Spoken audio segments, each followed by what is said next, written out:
یہ قرآن ایک بابرکت کتاب ہے جسے ہم نے آپ صلی اللہ علیہ وسلم پر نازل کیا تاکہ لوگ اس پہ غور اور فکر کریں اور تاکہ اہل فہم اس سے نصیحت حاصل کریں۔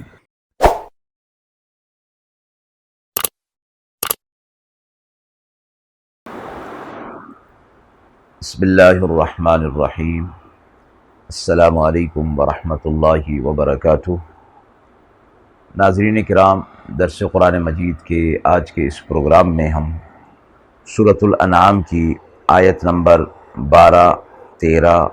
اور 14 کا ترجمہ اور تفسیر پیش کر رہے ہیں، اور آخر میں پوچھے گئے سوال کا جواب ہوگا۔ اعوذ باللہ من الشیطان الرجیم، بسم اللہ الرحمن الرحیم۔ قل لمن ما في السماوات والأرض قل لله كتب على نفسه الرحمة ليجمعنكم إلى يوم القيامة لا ريب فيه الذين خسروا أنفسهم فهم لا يؤمنون وله ما سكن في الليل والنهار وهو السميع العليم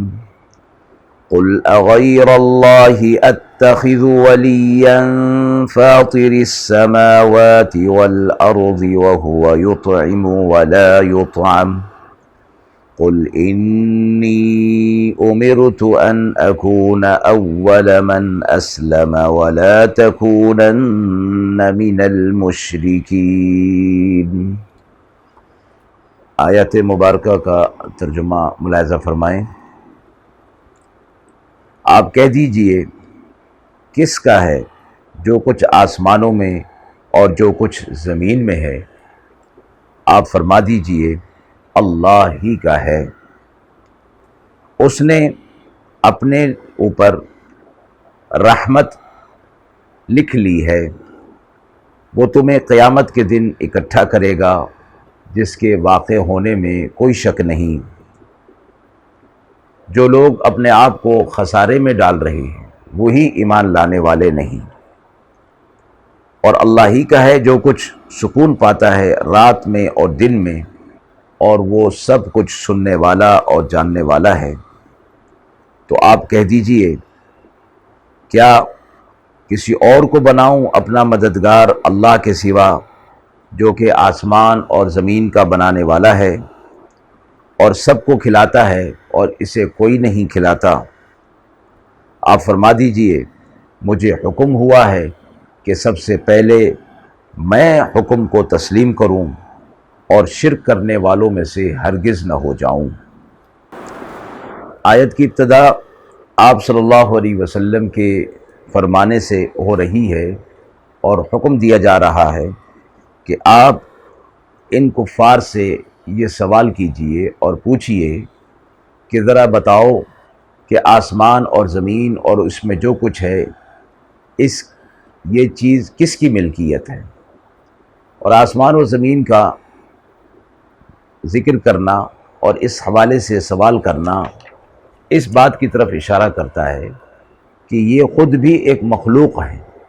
یعنی اللہ تعالیٰ نے انہیں پیدا کیا ہے تو اللہ تعالیٰ ہی ان کا مالک ہے۔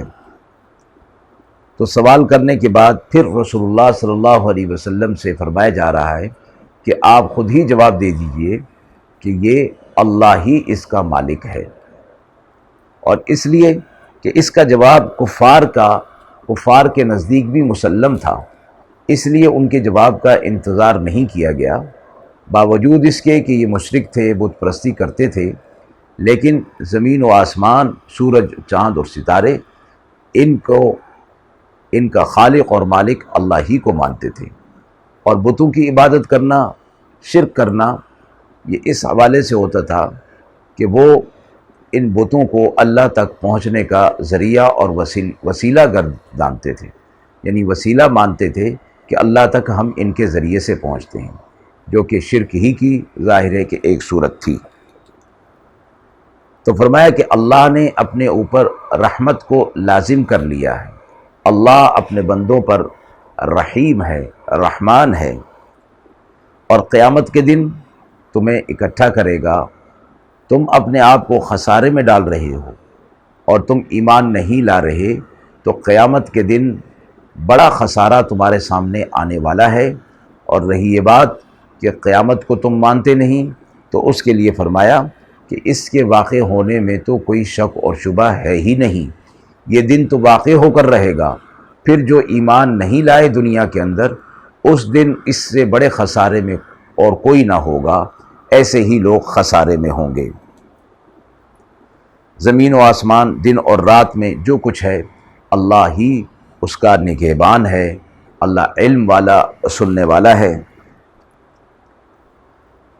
اگلی آیت میں یہ فرمایا کہ آپ یہ کہہ دیجئے کہ جس طرح تم نے اپنی مدد کے لیے کسی اور کو مقرر کر لیا ہے،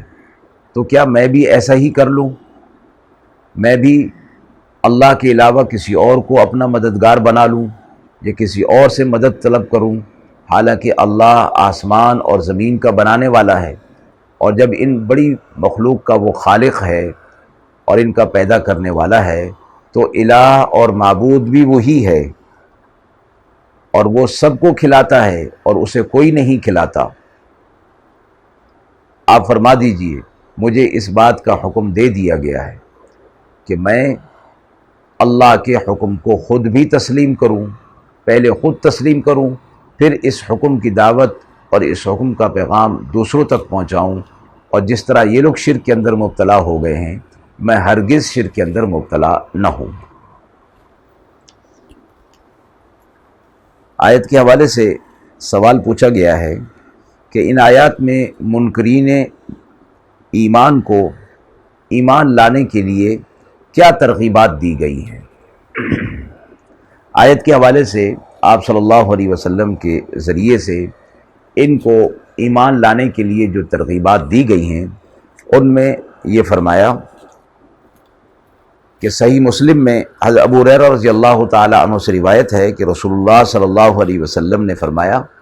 جب اللہ تعالیٰ نے مخلوقات کو پیدا فرمایا تو ایک نوشتہ اپنے ذمے لکھ لیا جو اللہ تعالیٰ ہی کے پاس ہے، جس کا مضمون یہ ہے کہ میری رحمت میرے غضب پر غالب رہے گی۔ تو آیت میں فرمایا گیا کہ اللہ کی رحمت بہت بڑی ہے، اور اس رحمت کا مستحق ہونے کے لیے ایمان لے آئیں۔ دوسری چیز فرمائی گئی کہ قیامت کے دن کا یہ انکار کر رہے ہیں، یہاں اگر ایمان نہ لانے کا خمیازہ اور عذاب اگر ان پر اللہ کی حکمت اور مشیت کی وجہ سے نہیں آ رہا، تو قیامت کا دن تو بہرحال قائم ہونے والا ہے، اور اس کے قائم ہونے میں کوئی شک و شبہ نہیں، وہاں ایمان نہ لانے والوں کو بڑا خسارہ ہوگا، اس لیے یہ لوگ ایمان لے آئیں۔ دن اور رات کا خالق اللہ ہے، آسمان اور زمین کا خالق اللہ ہے، سب کو کھلانے والا اللہ ہے، اور زمین و آسمان اور نظام کائنات چلانے والا اللہ ہے۔ تو یہ ساری صفات اللہ تعالیٰ کی اس بات کا تقاضا کر رہی ہیں کہ اللہ پر ایمان لایا جائے، اور یہ ترغیبات دے کر انہیں یہ فرمایا گیا کہ اگر یہ پھر بھی ایمان نہیں لاتے ہیں تو قیامت کے دن بڑے خسارے میں مبتلا ہوں گے، اور اس خسارے سے نکلنے کا کوئی راستہ ان کے لیے موجود نہ ہوگا۔ وآخر دعوانا ان الحمد للہ رب العالمین۔